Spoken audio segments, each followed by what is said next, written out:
समन्ता चक्रवालेषु अत्र करूँगा। 100-200 बंदेयों को भोजन दान दूंगा, बड़ा महापरित्राण करूंगा, पूजा करूंगा, एक ही बार में करूंगा, ये थोड़ा थोड़ा करके क्या करूं, ऐसा कभी नहीं सोचना चाहिए। बूंद बूंद पानी वो भी घड़ा भर जाता है, बूंद बूंद मिलके भी घड़ा भर जाता है। वैसे ही छोटे छोटे पुण्य भी बहुत बड़े सुख शांति का कारण बनता है।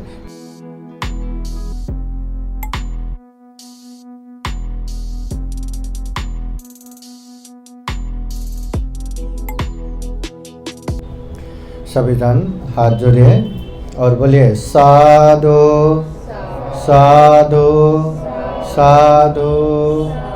महाकारुणिक तथागत भगवान बुद्ध को त्रिबार वंदना। महाकारुणिक तथागत बुद्ध द्वारा देशित सुआख्या धम्म को त्रिबार वंदना। महाकारुणिक तथागत बुद्ध के आर्य श्रावक संघ को त्रिबार वंदना।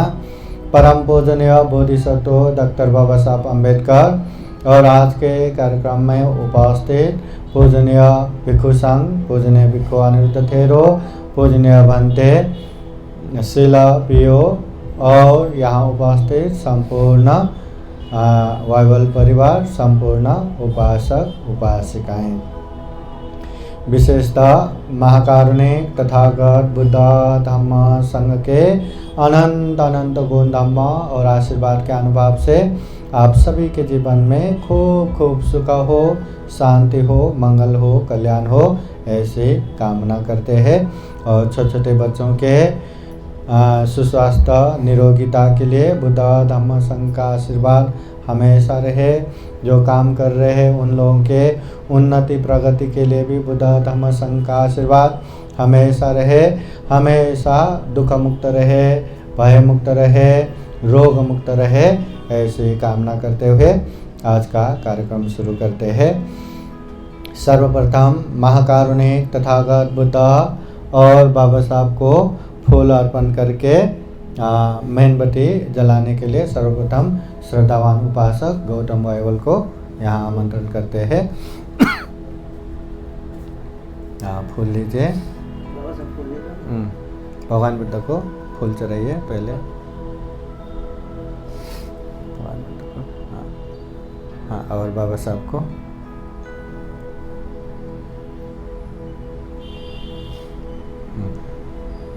हाँ मेणबत्ती।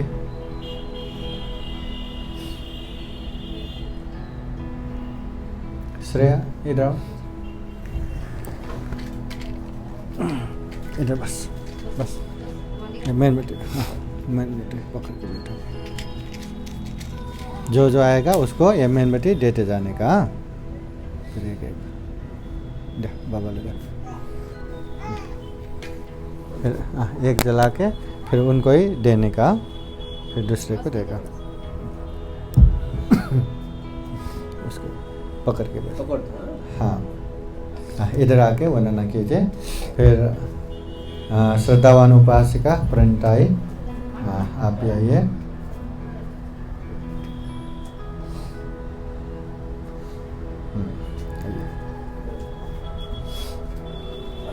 फूल भगवान बुद्ध बाबा साहब को चढ़ाइए, एक इधर एक इधर, एक मेणबत्ती।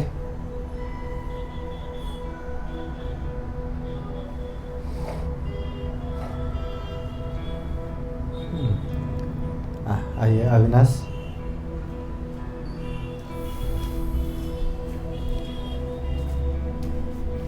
फूल फूल भगवान बुद्ध को चढ़ाइए।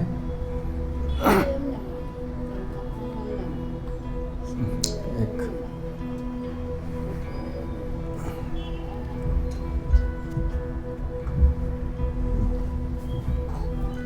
पूजा।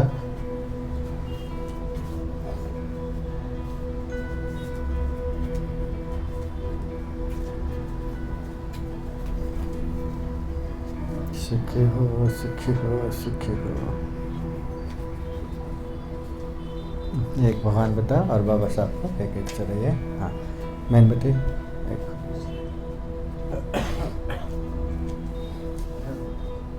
साधु साधु साधु। प्रणीता उपासिका, क्या नाम? सुनीता, सुनीता उपासिका। थोड़ी देर, हाँ।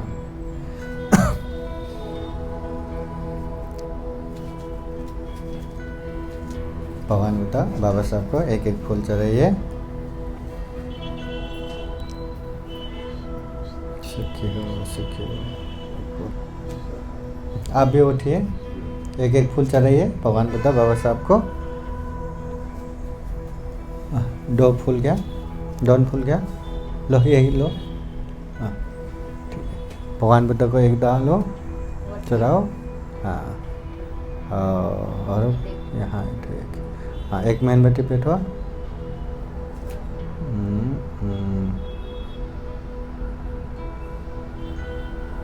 लगेगा। हाँ, रोहित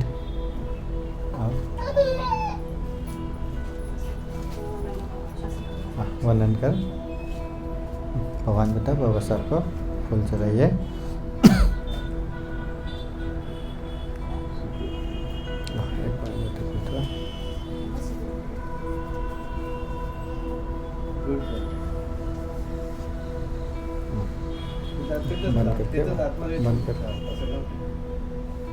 बंद करो, बंद करो।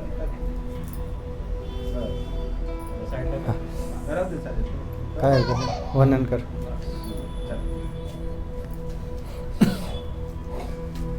सुखी हो, सुखी हो।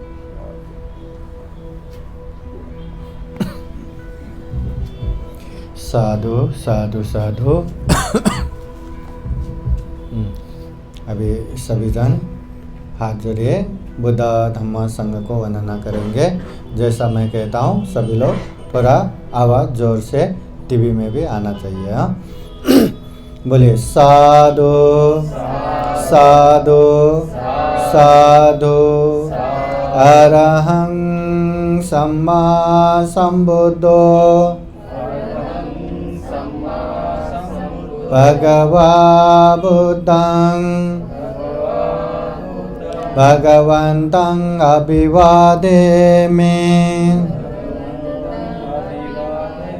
स्वाक्षातो भगवता धम्मो धम्मं नमस्सामि। सुपतिपन्नो भगवतो सावक संघो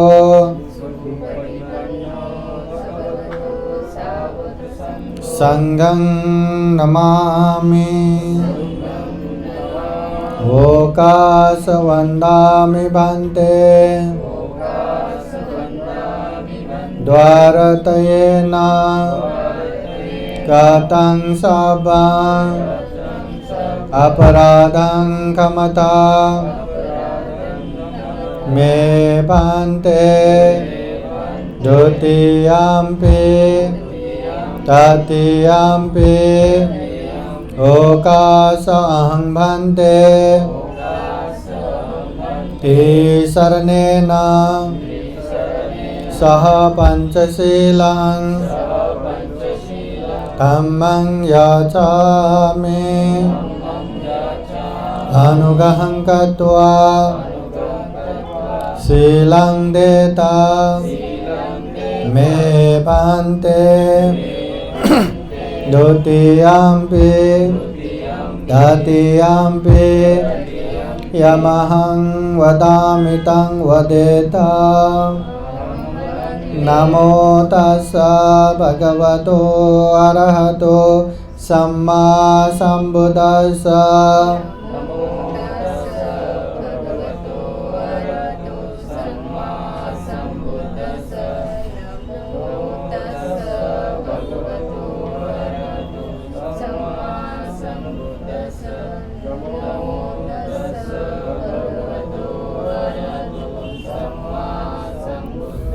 बुद्धं शरणं गच्छामि। धम्मं शरणं गच्छामि। संघं शरणं गच्छामि। द्वितीयम्पि बुद्धं शरणं गच्छामि द्वितीयम्पि धम्मं शरणं गच्छामि द्वितीयम्पि संघं शरणं गच्छामि तृतीयम्पि बुद्धं शरणं गच्छामि तृतीयम्पि धम्मं शरणं गच्छामि तृतीयम्पि संघं शरणं गच्छामि ते शरणगमनं परिपूर्णं पानातिपाता वेरमणि सिक्खापदं समादयामि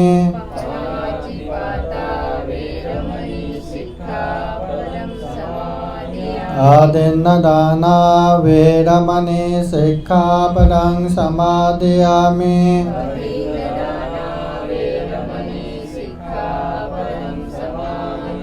कामेषु मिच्छाचारा वेरमणि सिक्खापदं समादयामि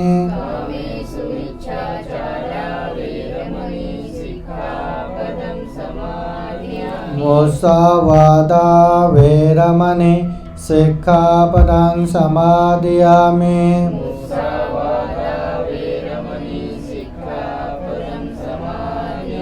सुरामेरयो मज्जपमादत्ताना वेरमणि सिक्खापदं समादयामि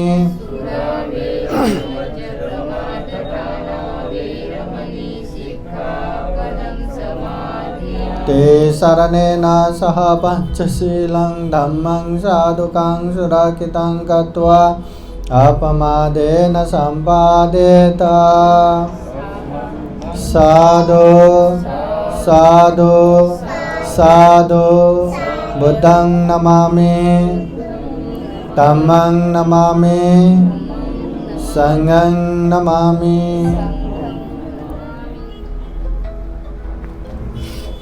मोबाइल सबका साइलेंट रखिए।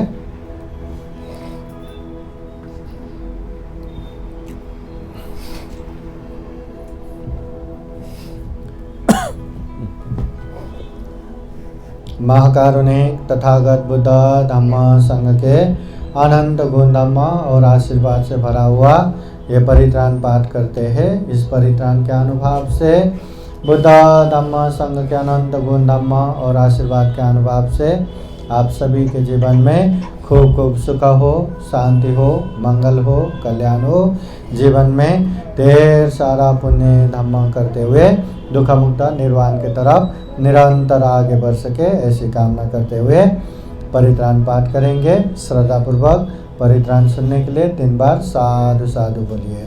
साधु साधु साधु। समन्ता चक्रवालेषु अत्र गच्छन्तु देवता सततं मुनिराजस शृण्वन्तु सद्गमोक्षदं धम्मश्रवणकालो अयं बदन्ता धम्मश्रवणकालो अयं बदन्ता परितधम्मश्रवणकालो अयं बदन्ता।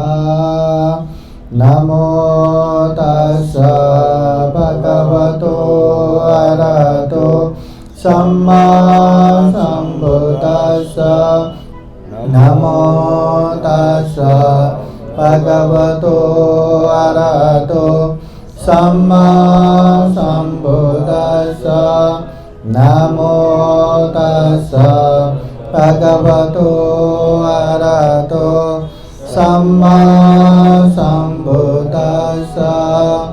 इति पिसो भगवान् सम्मा सम्बुद्धो वेदाचरण सम्पन्नो सुगतो लोकविदो अनुत्तरो पुरुष धम्म सारथि सता देव मनुष्यानां भूतो भगवा इति स्वाकातो भगवता धम्मो सान्दिटिको अकालिको येहि पासिको पनायिको पाचतां वेदितव्यो वन्यो हेते सुपतिपन्नो भगवतो सावक संघो उजुपतिपन्नो भगवतो सावक संघो न्यायपतिपन्नो भगवतो सावक संघो सामीचिपतिपन्नो भगवतो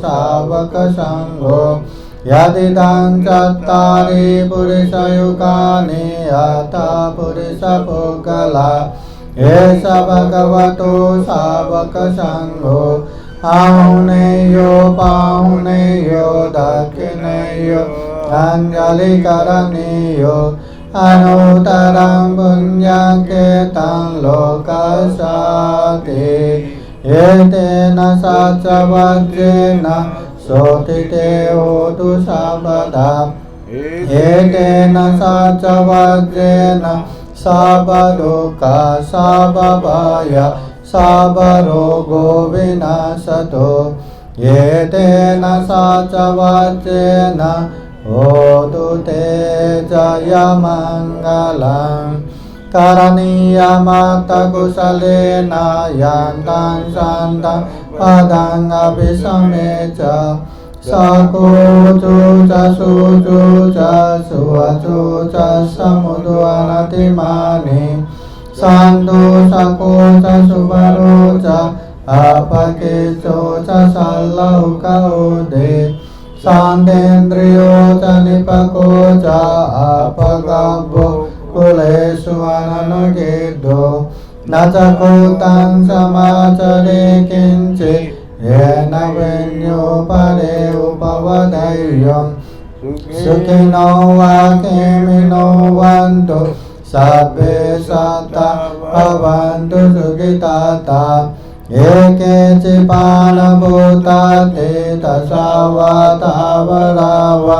अनवशेष दीर्घावा एवमान्ताव मचिमरसकानुकतुला देतावा एवादेता ये च दूरे वसन्ति अभिदूरे भूतावा सम्भवे सेव सर्वे सत्ता भवन्तु सुखिताता न परो परं निकुर्वेत नाति मन्येत कथचिनं कञ्चित् व्यारोसनावधिगसंज्ञा नान्यमन्यस दुःखमेचय मातायतालियं भूतम् आयुषा एकभूतमनुराखे एवं सर्वभूतेषु मानसं भावये अपरिमाणम् मेतं च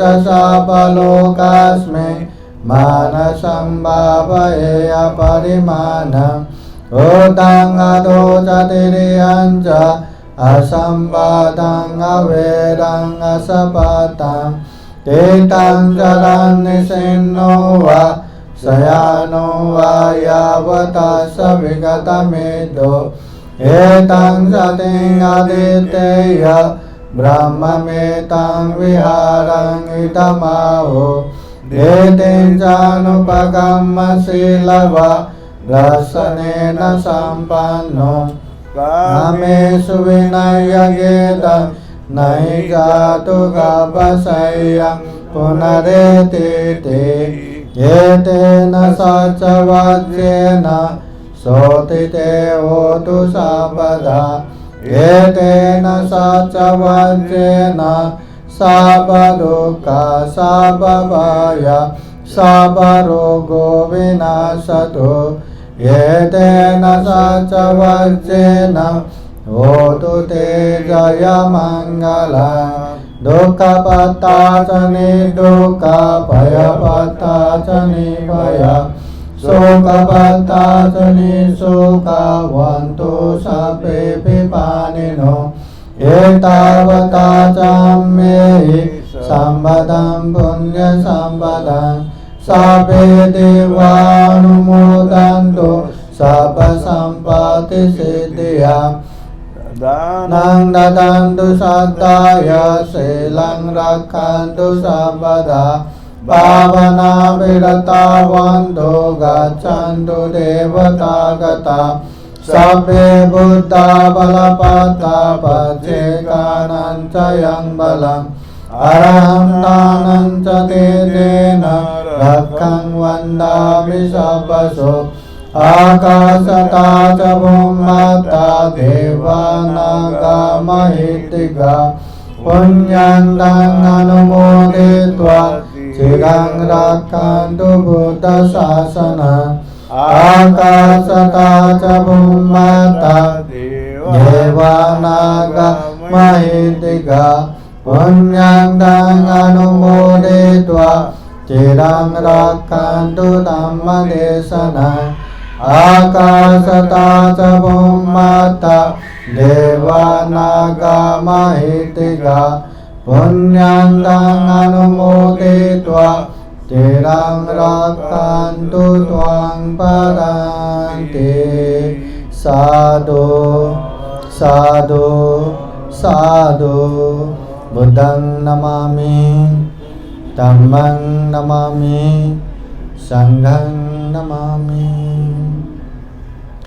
महाकारुणिक तथागत बुद्ध धम्म संघ के अनंत गुण धम्म और आशीर्वाद के अनुभव से आप सभी के जीवन में खूब खूब सुख हो, शांति हो, मंगल हो, कल्याण हो। अभी हम थोड़ा थोड़ा धम्मदेशना सुनेंगे। पूजनीय भिक्षु अनिरुद्ध थेरोबंत जी हमें धम्मदेशना सुनाएंगे।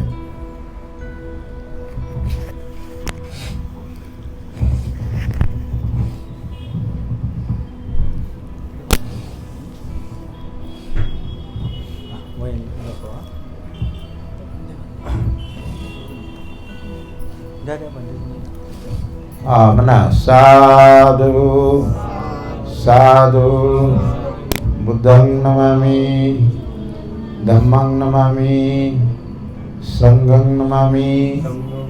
नमो तस्स भगवतो अरहतो सम्मा सम्बुद्धस्स।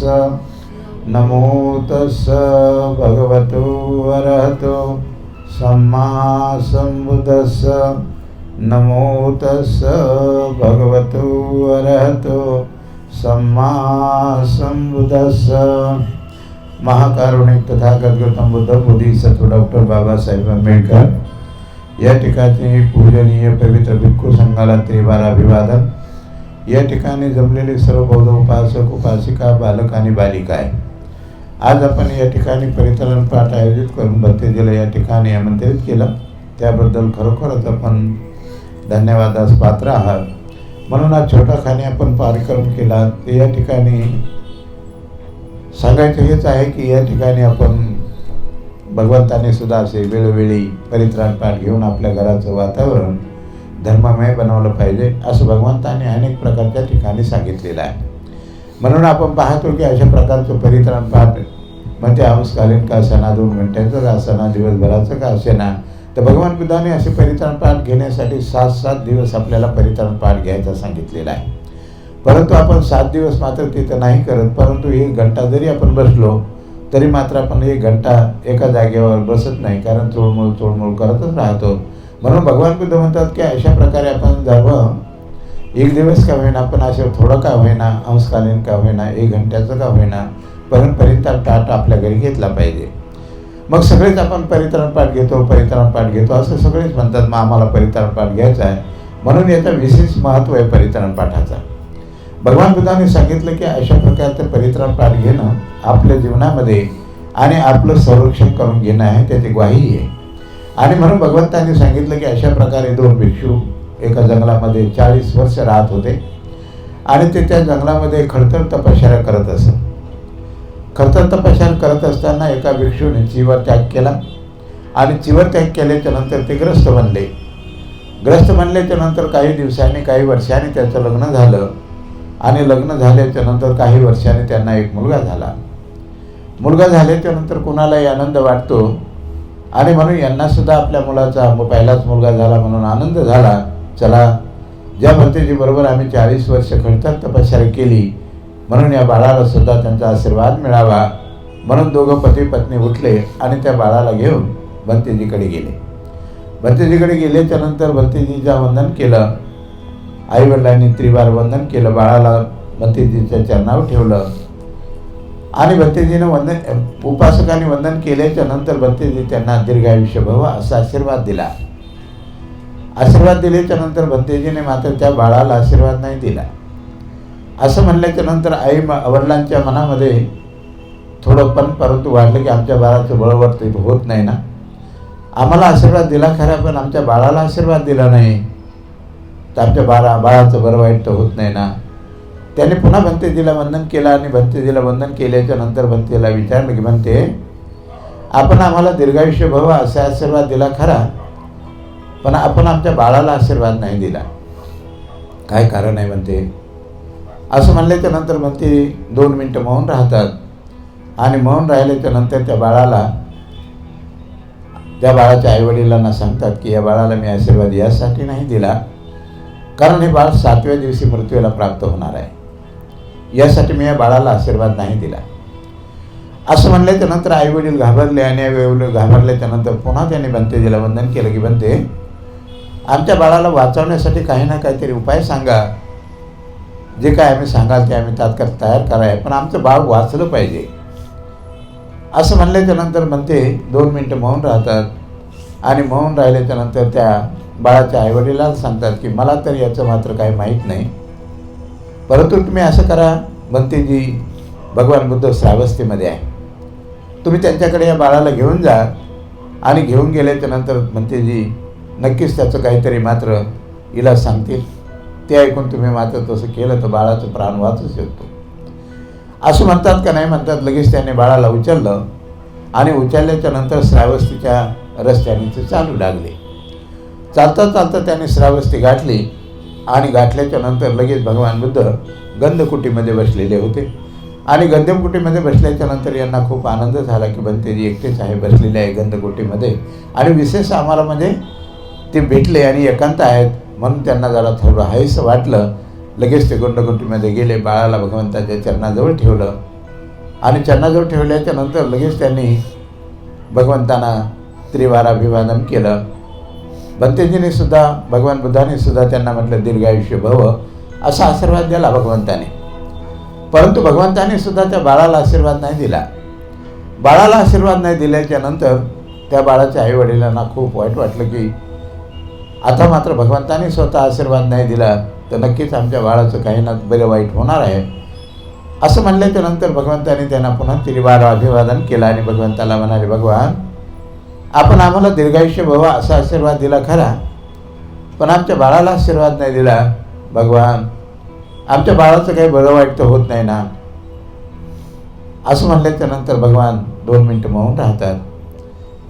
मौन राहिल्याच्या नंतर पुन्हा यांना मात्र राहवलं जात नाही. पुन्हा यांना त्रिवार अभिवादन केलं की म्हणते आमच्या बाळाला वाचवण्यासाठी काही ना काहीतरी उपाय सांगा. असं म्हणल्याच्या नंतर म्हणते 2 मिनटं मौन राहतात आणि मौन राहिल्याच्या नंतर पुन्हा त्या बाळाच्या आईवडिलांना सांगतात की एक उपाय आहे, तुम्ही जर हे काम केलं तर मात्र हे बाळ वाचू शकतं. असं म्हणल्याच्या नंतर त्यांना खूप आनंद झाला आईवडिलांना.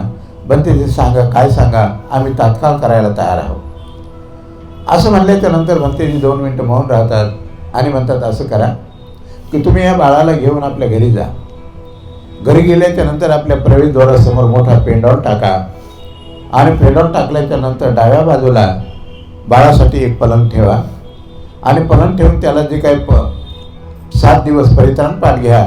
7 दिवस दानधर्म करण्यासाठी त्या बाळाजवळ अशा प्रकारे पैसे, आडके, फळं, कपडे, लते जे काही 7 दिवस पुरतील ते दानधर्म करण्यासाठी बाळाजवळ ठेवा आणि भिक्षुकाला आमंत्रित करा आणि तुम्ही 7 दिवस परित्राण पाठ घ्या.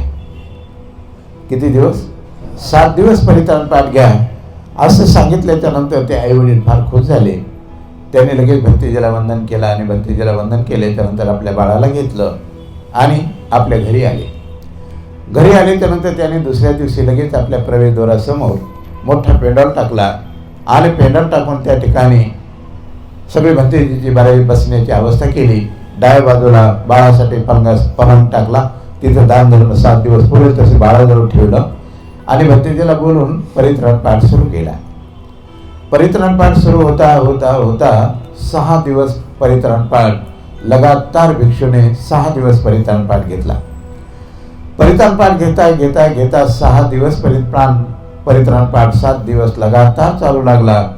तेव्हा 7व्या दिवशी स्वतः भगवान बुद्ध त्या ठिकाणी परित्राण पाठ घेण्यासाठी आले.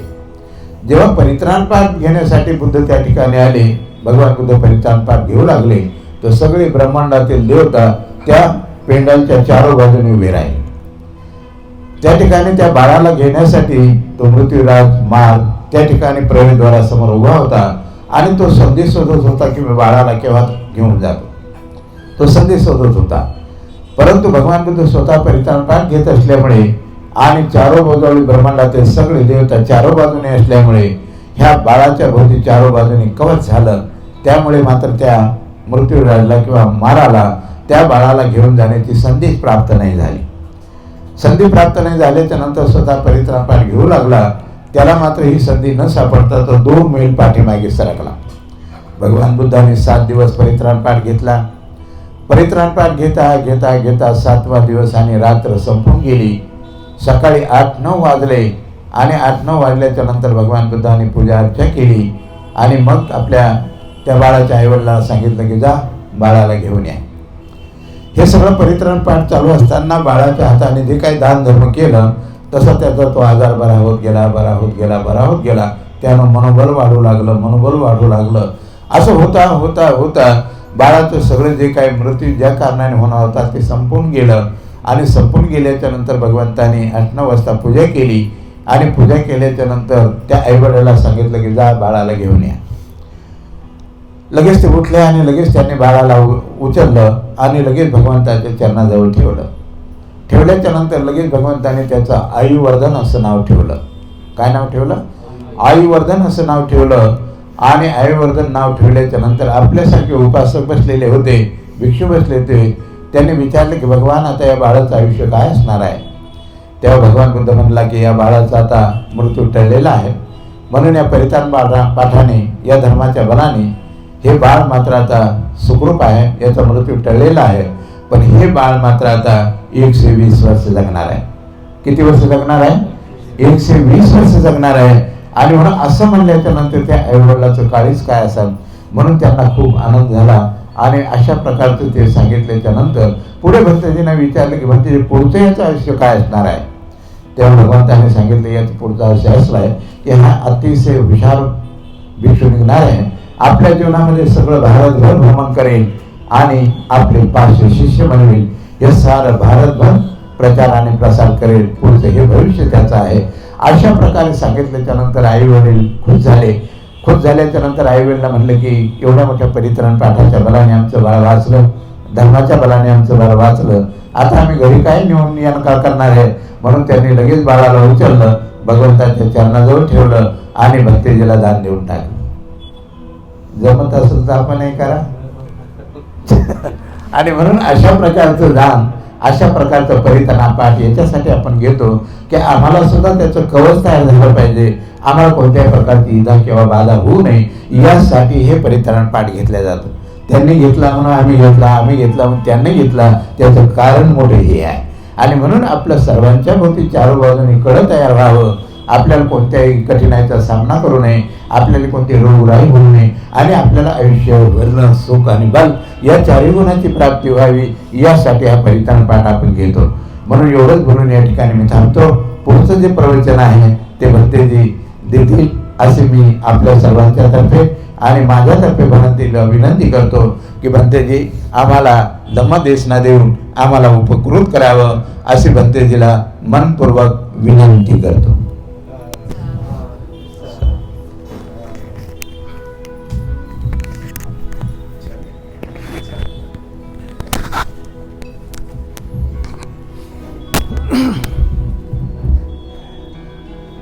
बोलिए साधो साधो साधो. जयं वैरं पशवते दुःखं सेति पराजितो उपसन्तो सुखं सेति हित्वा जय पराजयं। महाकारुणिक तथागत बुद्ध धम्म संघ को त्रिवार वंदना। परम पूजनीय बोधिसत्व डॉक्टर बाबा साहब अम्बेडकर आज के कार्यक्रम में उपस्थित भिक्षु संघ, श्रद्धा संपन्न, बुद्धि संपन्न उपासक उपासिकाएं। महाकारुणिक तथागत बुद्ध कहते हैं जयं वैरं पशवती। दुनिया में जो हमेशा हमेशा मुझे जीतना है, मुझे हारना नहीं, मुझे हारना नहीं, मुझे जीतना है, जीत और हार के पीछे भागने वाले लोगों के लिए बुद्ध कहते हैं जयं वैरं पशवती। जो जीतता है उसके पीछे पीछे शत्रु लगता है। वह ना चाहने वाले ऐसे शत्रु लगता है। फिर दुखं सेति पराजितो, और जो हारता है वो दुख पूर्वक रहता है, दुख उसका पीछा करता है। उपशांतो सुखं सेति, शांत पुरुष, जो शांत रहने वाले पुरुष सुख पूर्वक रहता है। सुख पूर्वक कैसे रहता है? हित्वा जय पराजयं, ये जय पराजय से दूर होके, हार जीत से दूर रह के शांत पूर्वक रहता है। हमेशा मुझे ही जीतना है, मुझे ही ऐसा होना है, मुझे मुझे मुझे मुझे, इससे हमेशा ईगो जलता रहता है, हमेशा अहंकार अभिमान चलता है, और इसके चलते फिर हम किसी की बात न सुन पाएंगे, न कुछ कर पाएंगे। बस उसको जीतना है, जीतना है, जीतना है। तो न जीत के पीछे न हार के पीछे हमें शांत रहना है। इसलिए हमें तथागत बुद्ध कहते हैं ऐसे ईगो बढ़ने का काम नहीं करना, अहंकार अभिमान बढ़ने का काम नहीं करना। जीता तो अच्छी बात है, हारा तो क्या करे, हमारा मेहनत नहीं पहुंचा या हमारा इतना परिश्रम नहीं हुआ करके शांत रह पाए तो जीवन में सुखपूर्वक रह पाएंगे। फिर तथागत बुद्ध और एक गाथा द्वारा उपदेश देते हैं।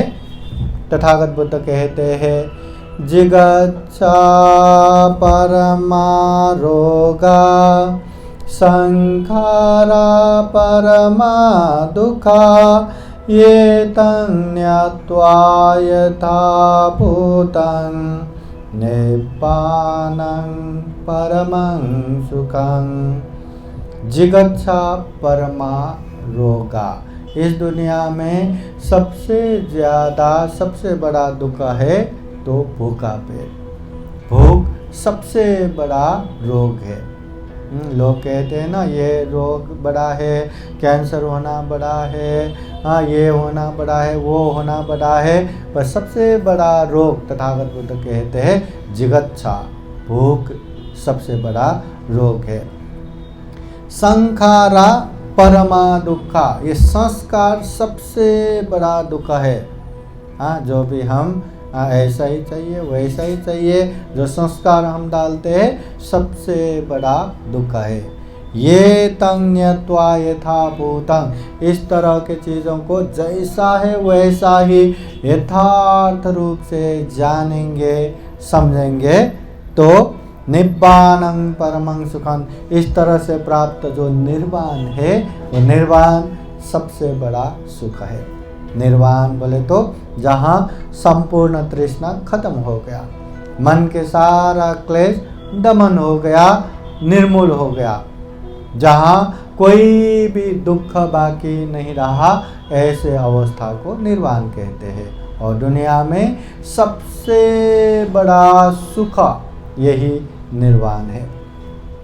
सारे लोग यही सुख प्राप्ति के लिए न जाने क्या क्या काम करते हैं, कितना मेहनत करके पढ़ाई करते हैं, डॉक्टर इंजीनियर बनते हैं, कितना बड़ा बड़ा काम करते हैं, पैसा कमाते हैं, गाड़ी बंगलो लेते हैं, ये सारा का सारा जो भी करते हैं सुख प्राप्ति के लिए, मगर ये सारा चीज प्राप्त होने के बाद भी जीवन में हमें सुख मिलेगा या नहीं मिलेगा वो हमें पता नहीं। उसका कोई गारंटी नहीं कि हमें सुख ही मिलेगा। महीने में लाखों कमाने लगा तो इसमें सुख मिलेगा, इसका गारंटी नहीं। हाँ, बड़ा बड़ा इंजीनियर हो गया, इसका सुख मिलेगा, इसका कोई गारंटी नहीं। पर बुद्ध कहते हैं जो पुण्य करेगा, जो धम्म करेगा, गारंटी है उसको सुख मिलेगा, उसको शांति मिलेगा। इसलिए तथागत बुद्ध कहते हैं पुण्यं चे पुरुषो कैरा कैरा थे तम पुनः पुनः। इंसान को पुण्य करना चाहिए, बार बार बारंबार करना चाहिए। तम में चंदम कैरा था सुखो पुण्य शौचयो। जो पुण्य करता है उसको उच्च प्रकार के महान सुख प्राप्त होता है। सब पाप सकरणं, कोई भी पाप नहीं करना। कुशल उपसंपदा, पुण्य करना, धम्म करना। सचित परियोदपनं, चित्त परिशुद्ध करना। ये तंग बुद्धानुशासनं, ये बुद्धों का शिक्षा है, धम्म है, उपदेश है। सभी को पता है पाप नहीं करना, सभी को पता है धम्म करना। इसके बावजूद भी हम पाप से दूर नहीं हो पाते और पुण्य कार्य में आगे नहीं बढ़ पाते। दिमाग से तो समझता है कि पाप नहीं करना, पुण्य करना है, फिर भी व्यवहारिक जीवन में हमें ये पाप से दूर रहना ही मुश्किल है, पुण्य कार्य में आगे बढ़ना ही मुश्किल है। इसलिए महाकारुणिक तथागत बुद्ध कहते हैं पुण्य करते जाओ, करते जाओ, करते जाओ। ऐसे पुण्य करते जाओ कि ये हमारा एक आदत बने, और एक बार आदत लग गया तो हम चाहे न चाहे पुण्य होता रहेगा, होता रहेगा, होता रहेगा। इसलिए जब भी मौका मिले पुण्य करना चाहिए, जब भी माहौल बने पुण्य करना चाहिए। हम पुण्य करेंगे सबके लिए पुण्य का माहौल बनेगा, कोई और पुण्य करेंगे तो हमारे लिए पुण्य करने का माहौल बनेगा। पर पुण्य करते जाना चाहिए, ये पुण्य ही हमारे जीवन में सुख शांति देगा। ये थोड़ा सा पुण्य करके क्या होगा? जब मैं लाखों कमाऊंगा और लाखों में बैंक बैलेंस करूंगा तब बड़ा ही पूजा करूंगा, 100-200 बंदों को भोजन दान दूंगा, बड़ा महापरित्राण करूंगा, पूजा करूंगा, एक ही बार में करूंगा। ये थोड़ा थोड़ा करके क्या करूं? ऐसा कभी नहीं सोचना चाहिए। बूंद बूंद पानी वो भी घड़ा भर जाता है, बूंद बूंद मिलके भी घड़ा भर जाता है। वैसे ही छोटे छोटे पुण्य भी बहुत बड़े सुख शांति का कारण बनता है। इसलिए थोड़ा पुण्य करके क्या होगा ऐसा नहीं सोचना चाहिए, करते जाना चाहिए, करते जाना चाहिए। जितना हो उतना पुण्य करते जाना चाहिए, बस पाप से दूर रहना चाहिए। थोड़ा सा पाप करके क्या ही होगा ऐसा नहीं सोचना चाहिए, वो पाप भी बहुत बड़े दुख अशांति का कारण बनता है। इसलिए जीवन में पुण्य का माहौल बनाते जाइए, पुण्य करते जाइए, जितना हो सके उतना पुण्य कीजिए, जितना मौका बना सके, माहौल बना सके, पुण्य करते जाइए। और पुण्य करते करते ये दुर्लभ जीवन में खूब सारा पुण्य संचय कर पाए, धम्म संचय कर पाए, और ये दुर्लभ या अमूल्य ये सर्वश्रेष्ठ मनुष्य जीवन को सफल बना सके, सार्थक बना सके, यही कामना करते हैं। फिर एक बार बुद्ध धम्म संघ के अनंत गुण धम्म और आशीर्वाद के अनुभव से आप सभी के जीवन में खूब खूब सुख हो, शांति हो, मंगल हो, कल्याण हो। जीवन में ढेर सारा पुण्य धम्म करते हुए दुख मुक्त निर्वाण की तरफ निरंतर आगे बढ़ सके, ऐसी कामना करते हुए पूजनीय भिक्षु संघ बुद्धवाणी पाली गाथा द्वारा आशीर्वाद देते हैं। श्रद्धा पूर्वक आशीर्वाद ग्रहण करने के लिए 3 बार साधु साधु बोलिए। सभेदेव विवाचान्तो सापरोगो विनाशतो माते भवत्वन्तरायो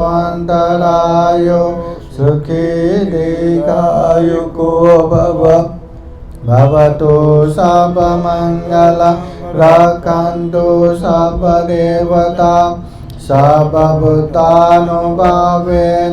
सदा सोते भवन्तु ते भवतु सर्वमङ्गलं रक्षन्तु सर्वदेवता सर्वधर्मानुभावेन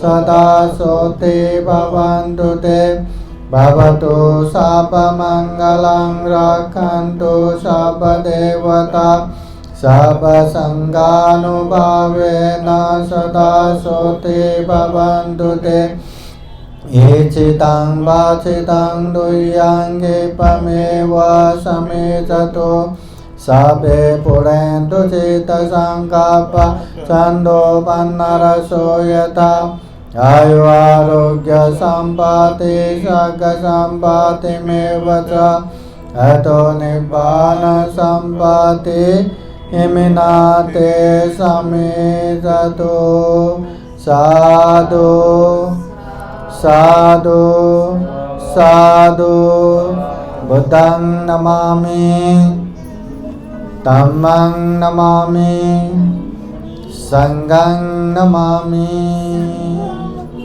सबका मंगल हो, सबका कल्याण हो, सुखी हो सुखी हो सुखी हो। आज का ये कार्यक्रम यहीं संपन्न होता है। रक्षन्तु सर्वदा पावना विरतावन्तु गच्छन्तु देवतागता सभ्ये बुद्धा बलवता वज्रिकानन्दं बलं अनन्तानं च तेजेन रक्षं बन्धामि सर्वशो साधु साधु साधु। अब ये कीर्तन कीजिए।